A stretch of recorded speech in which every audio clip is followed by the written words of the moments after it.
Quand vous aurez travaillé l'image de vous, quand vous aurez travaillé vos croyances dans tous les domaines de votre vie, c'est-à-dire ce que vous croyez de l'amour, ce que vous croyez à propos de l'argent, ce que vous croyez à propos de l'amitié, ce que vous croyez à propos du boulot, ce que vous croyez mériter, ce que vous pouvez vous autoriser, ce que vous pensez pouvoir recevoir, quand vous aurez travaillé tout ça, non seulement vous pourrez mieux manifester votre désir, votre réalité, mais en plus vous arrêterez de vous faire marcher dessus.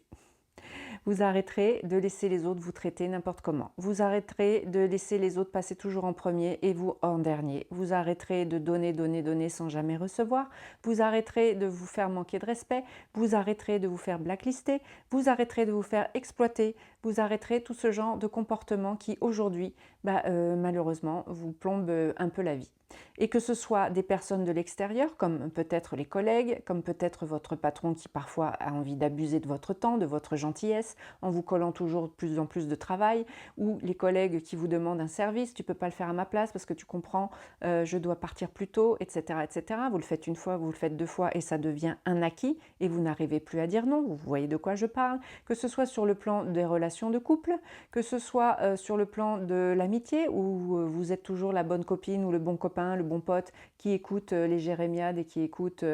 l'autre se plaindre de toute sa vie et qui au moment de dire un peu ce qu'il ressent et ce qu'il vit de son côté, bah non, il n'y a plus le temps, je suis désolée, il faut que j'aille faire un truc et vous n'arrivez jamais à vous confier vous-même. Enfin, vous voyez un petit peu ce genre de comportement où vous avez toujours l'impression d'être laissé pour compte, d'être toujours servi en dernier, de n'avoir aucune importance, que finalement on s'en fout de vos besoins, on s'en fout de ce que vous pensez, on s'en fout de ce que vous désirez, et ça suffit les conneries. J'aime bien dire ça, mais c'est pour vous montrer à peu près à quel point parfois notre vie est un ensemble de petits comportements qui visent à nous faire aimer des autres,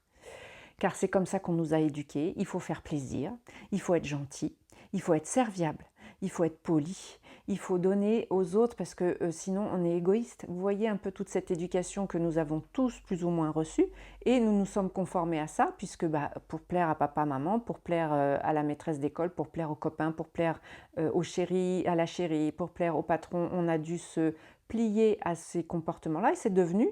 une normalité, mais pas du tout. À quel moment les autres passent toujours avant?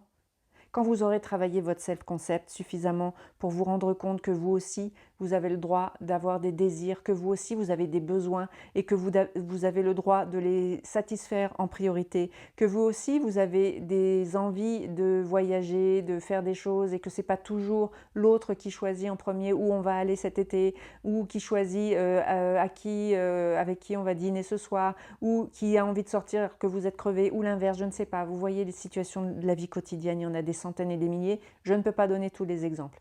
Quand vous aurez travaillé ça, quand vous aurez appris à vous respecter vous-même, à respecter vos besoins, à respecter vos envies, les autres seront obligés de suivre.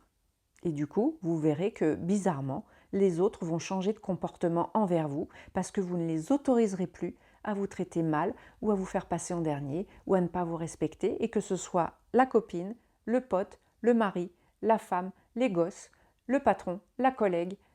n'importe qui, vous saurez poser des limites, ce sera tellement devenu naturel pour vous que personne n'osera même envisager de vous manquer de respect une seule seconde. Et vous verrez que finalement, en plus de pouvoir matérialiser plus facilement vos désirs, votre vie sera beaucoup plus fluide au niveau relationnel. Parce que vous vous autorisez maintenant à exprimer ce que vous avez envie et à vous faire passer quand même en priorité, même si encore une fois, on a déjà vu, il ne s'agit pas d'être un monstre d'égoïsme ou un monstre d'orgueil en disant je suis la plus importante et les autres c'est de la...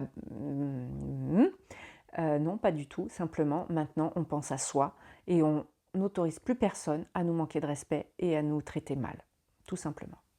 Bonne manifestation.